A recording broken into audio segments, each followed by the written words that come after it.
ইকরা কিতাবাক, recite your diary, তোমার আমলনামা পড়ো। On the day of judgement আল্লাহ সুবহানাহু ওয়া তাআলা will see you, recite your diary, recite your good deeds and bad sin, তোমার খারাপ ওই গুনাহগুলা এবং ভালো আমলগুলোকে তোমরা পড়ো। সেদিন ওই ভালো আমলের সঙ্গেই জায়গাটা লেখা থাকবে।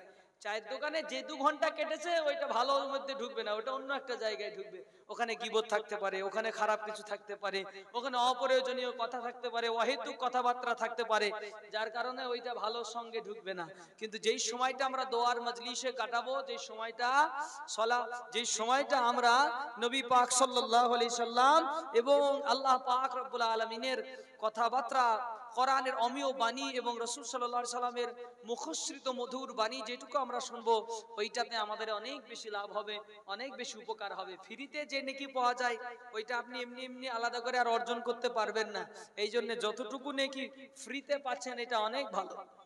তো যে আল্লাহ সুবহানাহু ওয়া তাআলা আমাদেরকে এমন একটি জায়গায় উপবিষ্ট হওয়ার সুযোগ করে দিয়েছেন, সে মহান আল্লাহ শাহী দরবারে শুকরিয়া জ্ঞাপন করে অন্তরের অন্তরস্থল থেকে জবান খুলে সকলে পড়ি আলহামদুলিল্লাহ। মানবতার পরম বন্ধু, সত্য মিথ্যার একমাত্র পার্থক্যকারী, জীবনে যিনি ইন 63 ইয়ার্স, 63 বছরের জীবনে একটাও মিথ্যা কথা বলেনি। হি ডিডন্ট সে এনি লাই, একটাও না। তিনি হচ্ছেন মুহাম্মদুর রাসূলুল্লাহ। সে মহান আল্লাহ সুবহানাহু ওয়া তাআলা যেই নবীকে আমাদের জন্য এত দামি, সাইয়্যিদুল মুরসালিন, সব নবীর জন্য কালেমার শেষে আলাদা ছিল আদম সফিউল্লাহ, মূসা কালিমুল্লাহ, ঈসা রূহুল্লাহ, ইব্রাহিম খলিলুল্লাহ, কিন্তু আমাদের নবীর জন্য একটু আলাদা করে বলেছেন মুহাম্মদুর রাসূলুল্লাহ। বলেন সুবহানাল্লাহ। এ কি দামি নবী, কারোর জন্য রাসূল শব্দ ব্যবহার করেনি। এর আগেও তো রাসূল ছিল না? যাকে হযরত মুসা আলাইহিস সালামও তো একজন রাসূল ছিলেন, হযরত ঈসা আলাইহিস সালামও তো একজন রাসূল ছিলেন, হযরত দাউদ আলাইহিস সালাম তো একজন রাসূল ছিলেন। তারপরে ওনাদের জন্য দাউদের ব্যাপারে রাসূলুল্লাহ বলেননি। আল্লাহ সুবহানাহু ওয়া তাআলা মুহাম্মদের জন্য আলাদা টাইটেলে বলেছেন মুহাম্মদুর রাসূলুল্লাহ। সেই নবীর উপরে সহস্র কোটি দরুদ ও সালাম শান্তির ধারা বর্ষিত হোক। সকলে বলে আল্লাহুম্মা আমিন, আল্লাহুম্মা আমিন।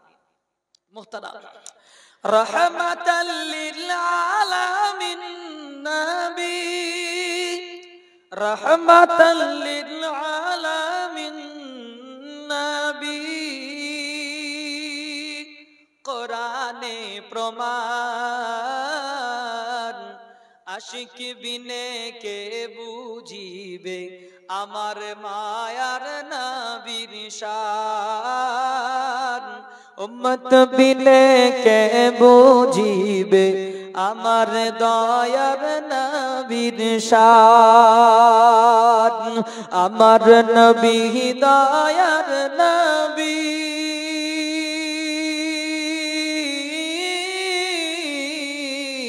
আমার নবী মায়ার নবী, মদিনারি বুলবুল, আমার আল্লাহ প্রেম করিয়া নামটি দিলেন হাবিবে রাসূল। বলেন সুবহানাল্লাহ। আমার আল্লাহ প্রেম করিয়া নামটি দিলেন মুহাম্মদ রাসূল।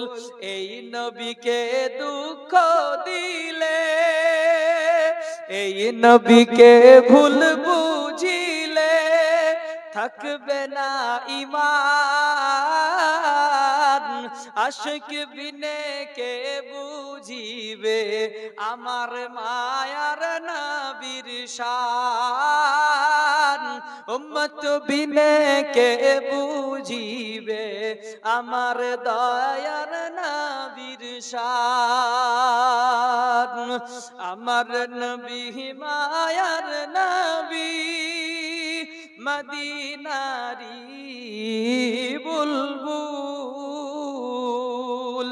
আমার আল্লাহ প্রেম করিয়া নামটি দিলেন হাবিবে রাসূল। নবী গেলেন তায়েফেতে, রক্তে রক্তাক্ত হইল ময়দান, আশিক বিনে কে বুঝিবে আমার মায়ার নবীর শান, উম্মত বিনে কে বুঝিবে আমার দয়ার নবীর শান। The introduction of the Holy Quran. এটা কোরআনের সূচনা।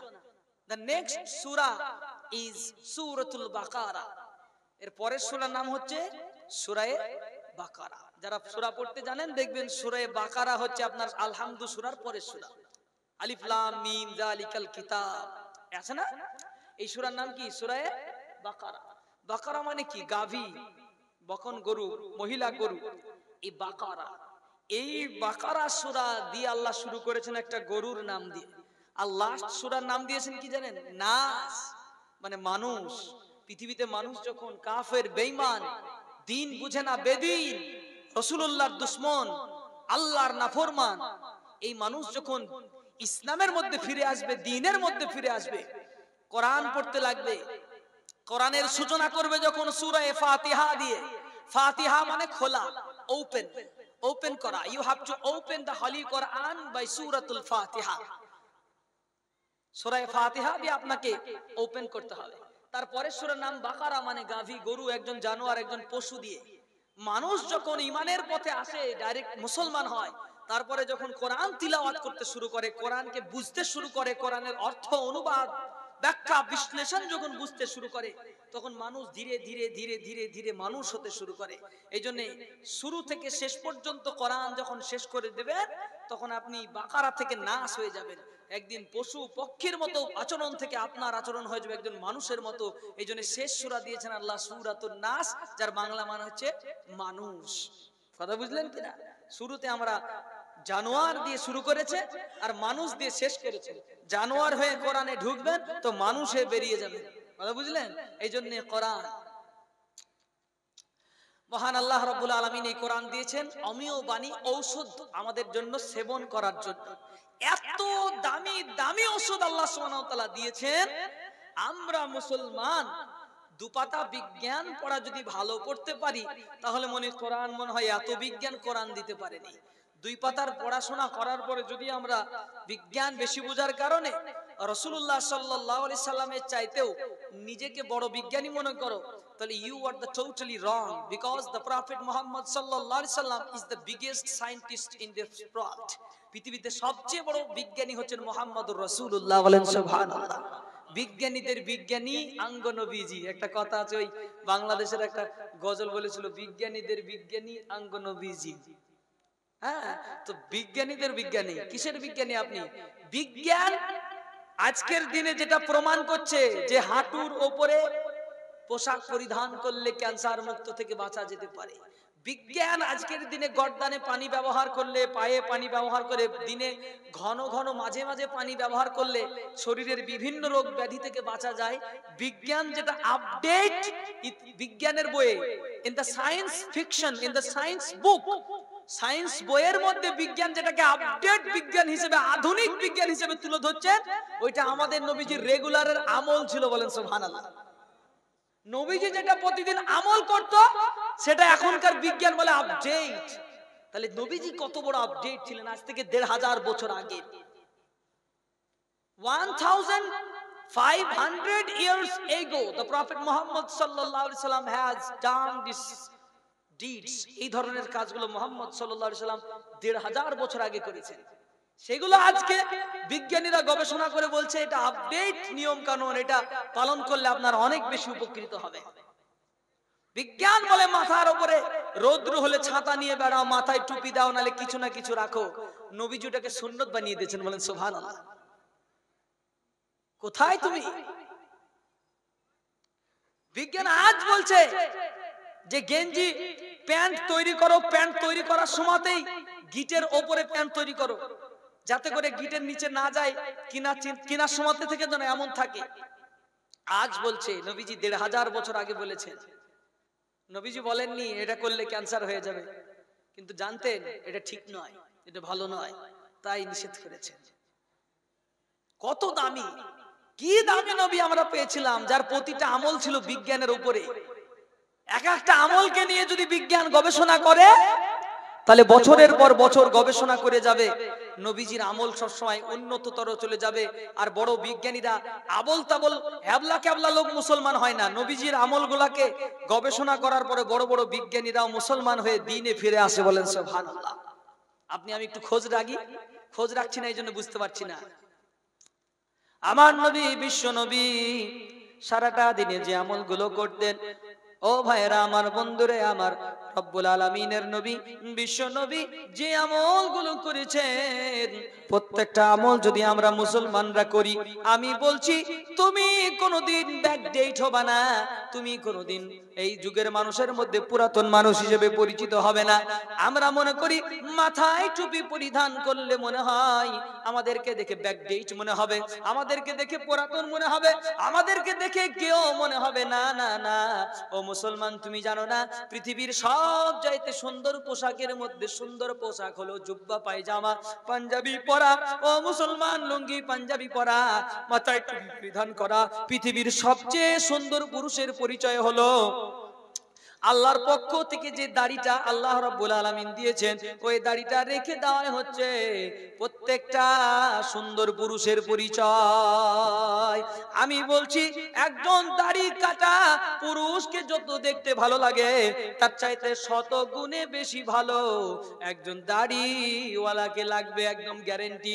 আপনার সেই চোখ নাই, সেই চোখ আল্লাহ আপনাকে দেয় নাই, যে চোখ দিয়ে দাড়িওয়ালা মানুষটাকে দেখতে ভালো লাগবে, আপনি ওই দাড়িওয়ালা, ও আম্মা জান, ও বোনেরা আমার, ভাই আমরা, আমাদের বোনেরা মনে করে ওই দাড়িওয়ালা মানুষগুলোকে দাড়িওয়ালা মনে করে না, সুন্নতওয়ালা মনে করে না, নবীওয়ালা চরিত্র মনে করে না, বরং তারা মনে করে বড় বড় মুখে চুল রেখেছে, কি ঘৃণাই না লাগে, কি খারাপই না লাগে, ভালো লাগে না। এই জন্য আমরা নবীর দিওয়ানা, দাড়ি রাখি না, আমাদের দাড়ি ভালো লাগে না।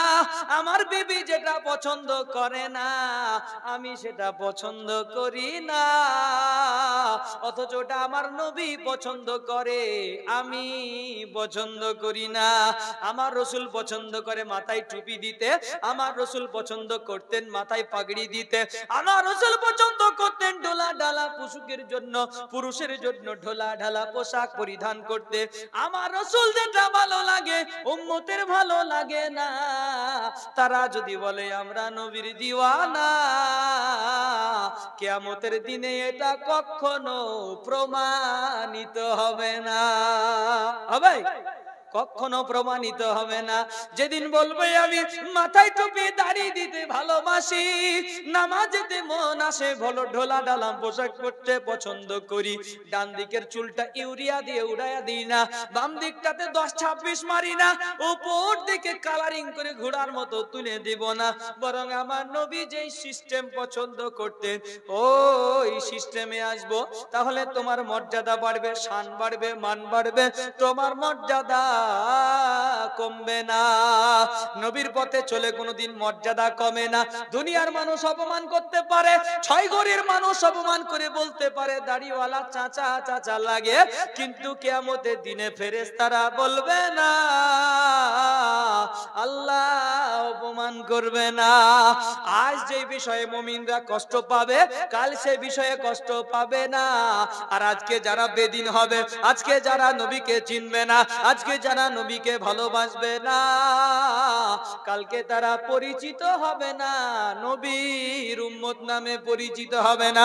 মুহাম্মাদের উম্মত নামে পরিচিত হতে গেলে, ও ভাইয়েরা আমার, বন্ধুরে আমার, ও জানেরা, মা বোনেরা আমার, নবীজি যেটা পছন্দ করতেন ওইটা যেদিন পছন্দ করবেন, আপনার নিজের যেটা ভালো লাগে তার চাইতে নবীর যেটা ভালো লাগে, আপনার যেটা ভালো লাগে তার চাইতে নবী পাক সাল্লাল্লাহু আলাইহি ওয়াসাল্লামের যেটা ভালো লাগতো ওইটা যদি আপনার ভালো লাগে, আপনি ঈমানদার। ওইটা যদি ভালো না লাগে, ঈমানের খাতায় আপনার নাম পড়বে না।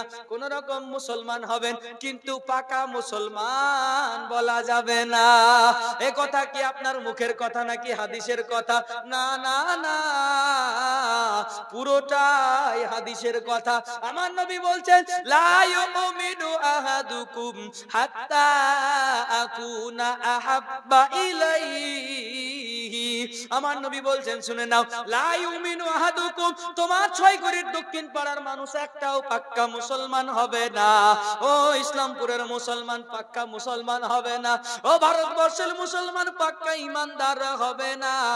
ও বাংলাদেশ, আমেরিকান, দুবাইয়ের মানুষ, ও পৃথিবীর সবচেয়ে দামি জায়গা আরবের মানুষ, মক্কা মদিনার মানুষ, তোমরাও পাক্কা ইমানদার হবে না। হাত্তা, ততক্ষণ পর্যন্ত, হাত্তা মানে ততক্ষণ পর্যন্ত, একটা সীমা বলে দিল। এই সীমা পর্যন্ত যতদিন না আসবে ততদিন নিজেকে পাকা ইমানদার বলো না। কেমন, কোন পর্যন্ত সীমানা দেওয়া হলো, কোন পর্যন্ত লিমিট দেওয়া হলো? আমার নবী বলছে, হাত্তা আহাব্বা ইলাইহি মিন ওয়ালিদিহি ওয়া ওয়ালাদিহি। তোমার আব্বার জন্য তুমি যত সেবা করো, যত্ন করো, তোমার আব্বা অসুস্থ হয়েছে, মেডিকেল নিয়ে যেতে হবে, ডাক্তার দেখাতে হবে, দিলে বড় ব্যথা লাগে, তোমার আব্বা তোমার জন্য কলেজে পড়ার ভর্তি ফিস দিয়েছিল, স্কুলে যাওয়ার জন্য টাকা দিয়েছিল, এই করেছিল সে করেছিল, এই জন্য বাপের মায়ায় পড়ে তুমি বাবার সঙ্গে যত সেবা যত্ন করো, এই বাবার সেবা যত্ন যত করো, তোমার বাবাকে যত ভালোবাসো, তোমার আব্বা জানকে যত ভালোবাসো, তার চাইতে আমি নবীকে যতদিন বেশি না ভালোবাসবা ততক্ষণ তোমার ঈমান পাকা হবে না। কথা বুঝতে পারছেন?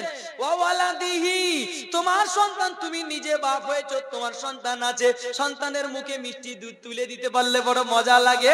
এই শীতের সময় খেজুরের মিষ্টি খাওয়াতে বড় ভালোই লাগে। এই দিনে ওই আপনি বহরমপুর গেলেন, বাড়ি থেকে আসার সময় ঘনির মোড়ের ভাইরাল আপনার বিরিয়ানির দোকান থেকে বিরিয়ানি কিনে ছেলে মেয়েকে খাওয়াতে পারলে বড়ই ভালো লাগে। লাগে না, লাগে না বলে? নিজের সন্তানদেরকে খাওয়াতে বড় ভালো লাগে, কারণ আপনার সন্তানদের প্রতি আপনার মহব্বত আছে। এই সন্তানদের মহব্বত যতটা আছে তার চাইতে বেশি মহব্বত রাসূলের উপরে থাকতে হবে। যদি কম হয়ে যায় পাকা ইমানদার হিসাবে পরিচয় হবে না। সোজা কথা।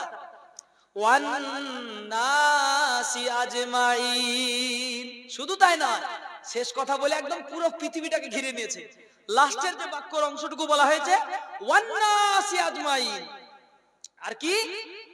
সারা পৃথিবী, আজমাইন নাস মানব সম্প্রদায়, সারা পৃথিবীর মানুষের চাইতে যতক্ষণ আমি রসুলের ভালোবাসা তোমার দিলে সবচেয়ে আগে না হবে ততক্ষণ পর্যন্ত তোমার পাক্কা ঈমান হবে না।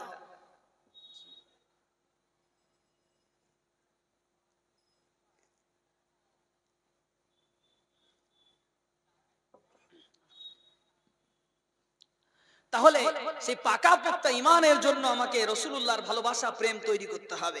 তারপরেও যদি এই ভালোবাসা তৈরি করার পিছনে আপনার আমার কোনো নাই, কোনো চিন্তা ভাবনা নাই, কারণ আমরা বলি আমরা নবীর দিওয়ানা। জানুয়ারি মাসে 4 পে জন্তুর মতো লাফাই, মাঠে মাঠে পিকনিক করি, মাঝে মাঝে বোতল মারি, কোনো চিন্তা লাগে না। এরকম সাইজের বোতল, 1 বোতল পিলাবে তো নিশা চড়াবে, বুঝলেন কি না? আর 2 বোতল পিলাবে তো হুঁশ ওড়াবে। এখন গান বেরিয়েছে, ওই গানটা যখন বাজে না, আর আমি যখন বাড়ি যাই জলসা করে বা প্রোগ্রাম থেকে বা বিভিন্ন কাজ থেকে, আমি বুঝতে পারি যে এই সময় বোতল চলছে, একদম জমজমাট বোতল চলছে, এই জন্য গানটা চালু করেছে, 1 বোতল পিলাবে তো নিশা চড়াবে। কারা করছে? আপনার আমার ঘরের ছেলেরা, ভাটার সব ছেলে পেলে গুলো, লেবার গুলো একসঙ্গে এইবার জমিয়ে মারবো লাল পানি। Official choice, Bangla JD, what a fantastic wine, তাই না? এই তো কদিন আগে পার করে চলে আসলাম। জানুয়ারি মাসে জানুয়ারের মতো ব্যবহার করেছি আমরা, করিনি? জানুয়ারি মাসে জানুয়ারি তো 4 পে জন্তুরা তো মাঠে লাফায়। কারা? 4 পে জন্তু লাফায়, কিন্তু 2 পে জন্তু কদিন আগে লাফাচ্ছিল মাঠে, লাফাচ্ছিল না? 2 পে জন্তু দেখেছেন তো? 2 পে জন্তু কাকে ভালোবাসে? রাসূলকে ভালোবাসে। মাথায় পাগড়ি নাই, মাথায় টুপি নাই, মুখে দাড়ি নাই, আছে কি? হাতে বোতল। আর ওই বোতল মাঠে রাস্তায় পড়ে আছে। মাঠে সকালবেলায় বাচ্চা বাচ্চা ছেলে বলে বোতলগুলোকে কুড়ে মদের তো আর একটু হয়নি, সব খেয়ে একদম ফুরিয়ে দিয়েছে। সকালবেলা ওরা বোতল ভরে ওরাও সে রাতের গানের মতো করে মুখে একটু গান গাইছে আর বলছে এক বোতল পিলাবে তোর নেশা চড়াবে বলে টলকে টলকে বাচ্চারা পড়ছে। তুমি তো সিস্টেম চালু করেছো, তোমরাই তো নষ্ট করছো। মানে বলতে চাইছো যে আমরা বড় বড় ছেলেরা আমরা এক জেনারেশন খেয়ে গেলাম, এর পরের জেনারেশন তোমরা খাবা, তাই তো? বাচ্চাদেরকে এই শিক্ষা দিয়ে যাচ্ছ, মাঠে রায়ের জমির পিছনে ওই বড় বড় মদের বোতলগুলো ফেলে দিয়ে আসছো, তারপরে বাচ্চারা সেদিন ঘাস কাটতে যে মদের বোতল কুড়িয়ে আচার কিনে খাওয়াচ্ছ, না বিরাট বড় উপকার করেছি সমাজের জন্য। একটু এগিয়ে আসতে হবে ভাইরা আমার, যুবকেরা যারা বাইরে আছে, don't delay the time, don't waste the time. Time and tide wait for none. Time is your friend and time is your enemy. If you spend your time behind time, time will spend behind you one day. একদিন সময় তোমার পেছনে সময় দিবে যদি তুমি সময়ের পেছনে সময় দাও। If you spend your time behind time, time will spend behind you. তোমার পেছনে একদিন সময় দেবে। তুমি যদি সময়কে বন্ধু বানাতে পারো, if you befriend the time, time will befriend you. সময় তোমাকে একদিন বন্ধু বানায় দেবে। এই জন্যে ভাইরা আমার, সময়কে বন্ধু বানাতে শেখো ভালো কাজের জন্য। তো আমরা ভাইরা আমার, বন্ধুরে আমার, কি পরিস্থিতি, কি অবস্থা, একটু নিজেকে পরিবর্তন করতে শিখুন। আজকের যে মোবাইলটা আপনারা দেখেছেন, এই মোবাইল থেকে ইনকামের এখন বড় বড় পথ বেরিয়েছে, কিন্তু 95% ওয়েজ, 95% পথই হলো আপনার হারাম পথ, খারাপ পথে অবলম্বন করছে। আপনারা সেগুলোকে খারাপ বলে ধরছেন না, মনে হচ্ছেন ভালোই প্রতিভা আছে, ভালোই কাজ করছে। আপনার ছেলে বাইরে রাস্তার ধারে কি যা ইচ্ছে তাই নোংরা, ওতে আবার কমেন্ট করছে, দাদা ভালো আছেন, খুব সুন্দর ভিডিও বানাচ্ছেন, ভালো বিনোদন দিচ্ছেন। কি ভালো বিনোদন? ডান দিকের হাত ছিঁড়ে ফেলে দিয়েছে, দৌলতাবাদেরই কেস মনে হয়ে গেল, ডান দিকের হাত নাই, বাঁ দিকে বস্তা বেঁধেছে, নিচে চটের বস্তা বেঁধে মাঠ রাস্তা রাস্তা ঘুরে বেড়াচ্ছে, প্রকাশ করে বেড়াচ্ছে।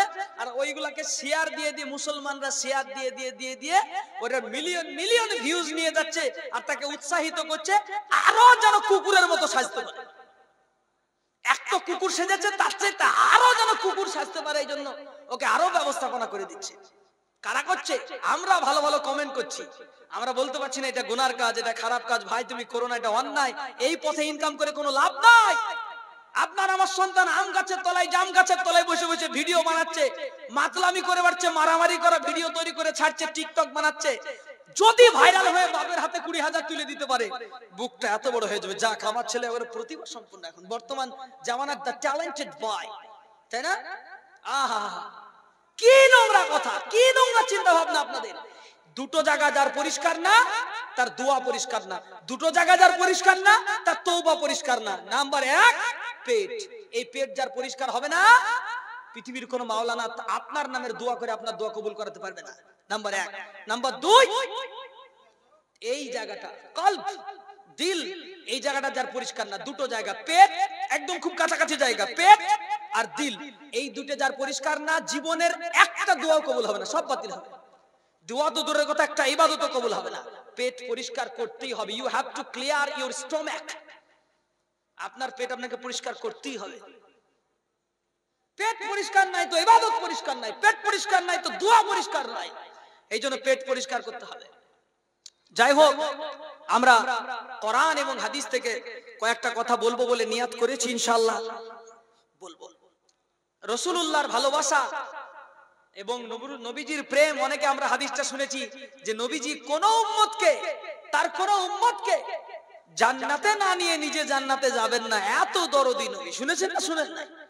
তাহলে বিষয়টা কি? আপনার মতন গাঁজাখোর, হিরোইনখোর, টিকটকার, আপনার বউয়ের টাকায় আপনি টিকটক করে আপনার বউ আর আপনি বসে বসে খান, এরকম কোয়ালিটির আপনার বউ যদি জান্নাতে যায়, তাহলে হাদিস কোরআনের মানদণ্ডটা কোথায় থাকবে? আল্লাহর নবী, বিশ্ব নবী মুহাম্মদুর রাসূলুল্লাহ সাল্লাল্লাহু আলাইহি ওয়াসাল্লাম নবী আমার বলছে, কিয়ামতের দিনে মুসিবতের সময় মানুষ যখন বিপদে পড়ে যাবে, ওই সময় আমি নবী সুপারিশ করব, আমি নবী সুপারিশ করব, আর দ্বিতীয় পৃথিবীর কেউ সুপারিশ করার মতো থাকবে না। হাদিসের মধ্যে বুখারী শরীফের হাদিস, হযরত ইব্রাহিম আলাইহিস সালাম বলবেন আল্লাহুম্মা ইয়াউমাইদিল্লাহুম্মা সাল্লিম সাল্লিম। ইব্রাহিম বলবে আল্লাহ আমাকে বাঁচাও বাঁচাও। হযরত মূসা আলাইহিস সালাম বলবেন আল্লাহুম্মা ইয়াউমাইদিল্লাহুম্মা সাল্লিম সাল্লিম। মূসা আলাইহিস সালাম বলবেন আল্লাহ আমাকে বাঁচাও বাঁচাও।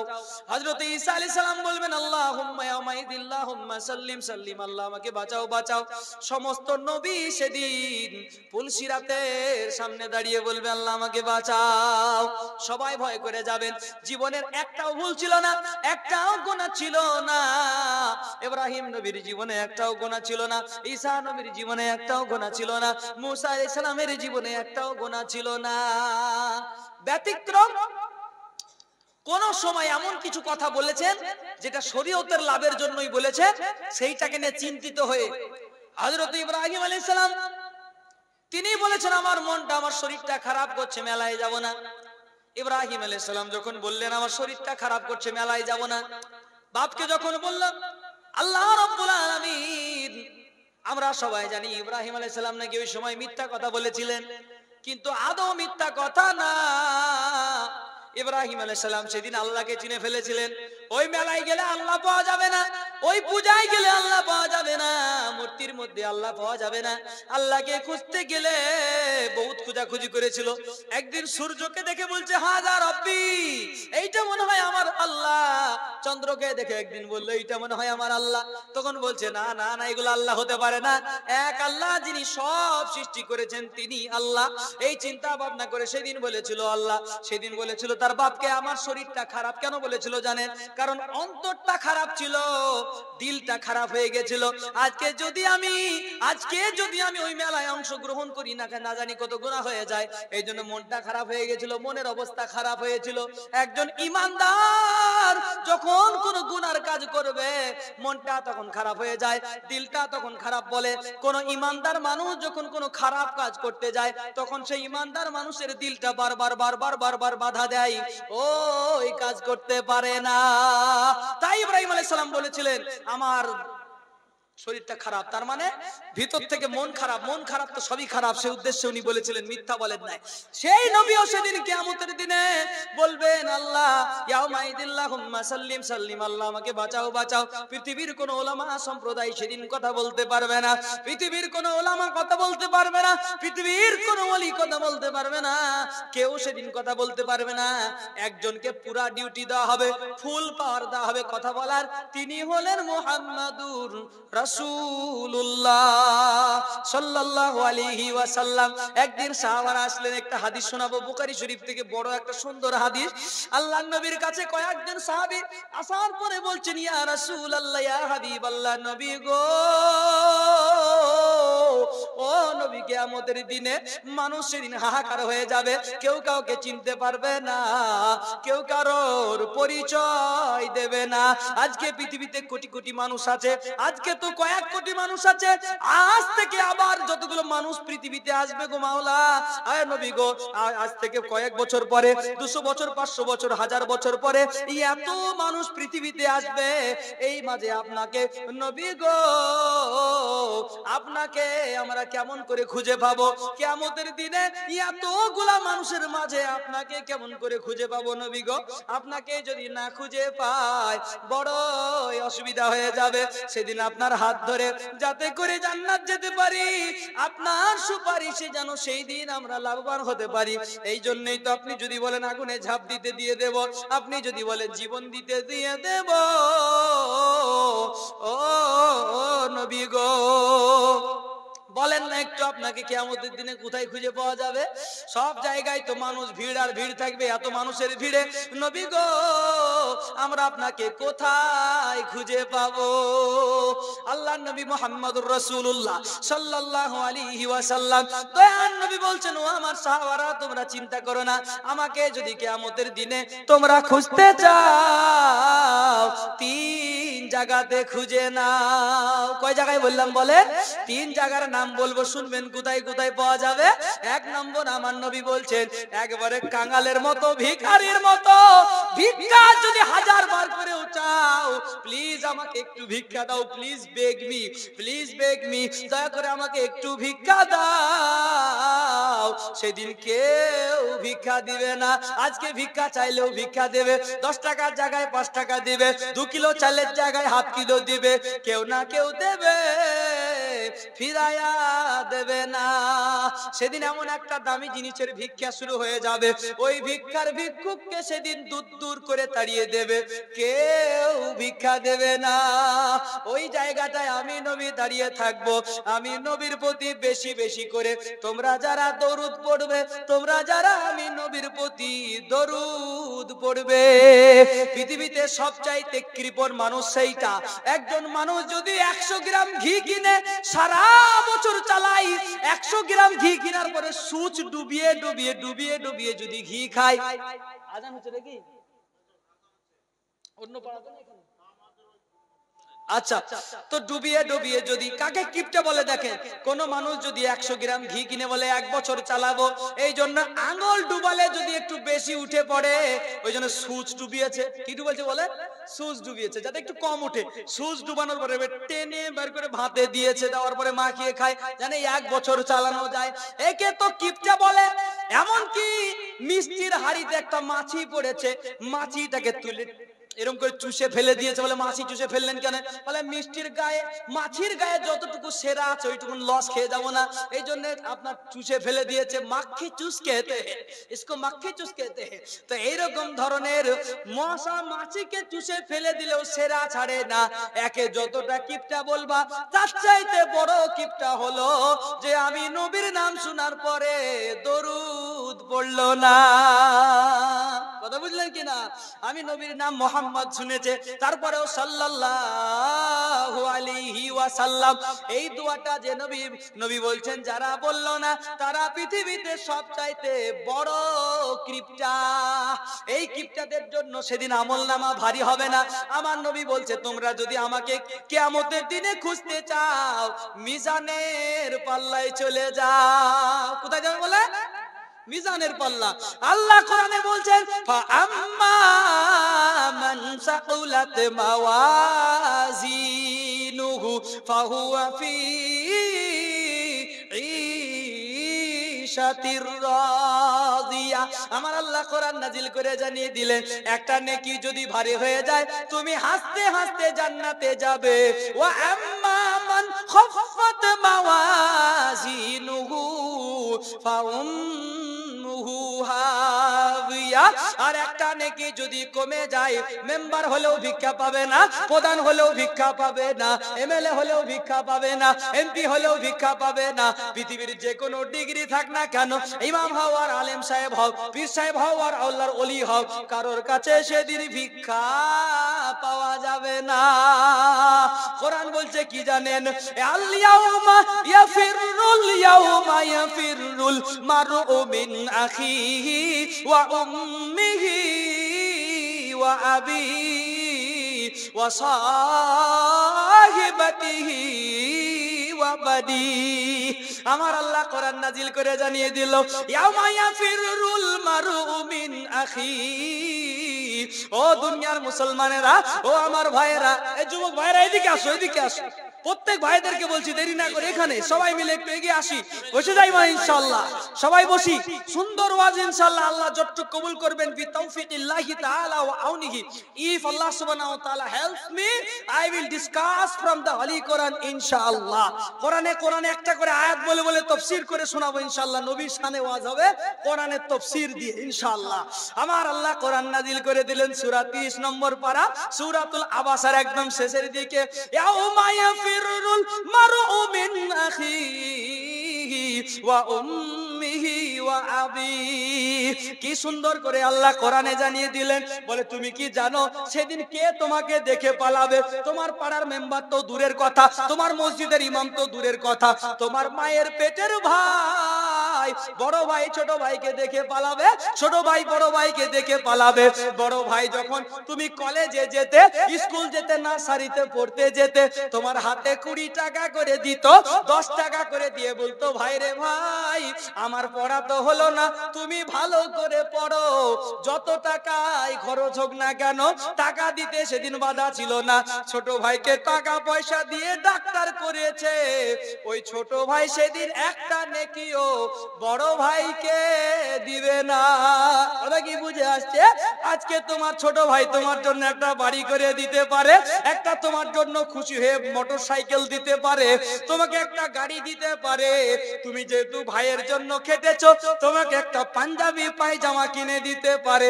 কিন্তু কিয়ামতের দিনে হাজারবার ভিক্ষা চাই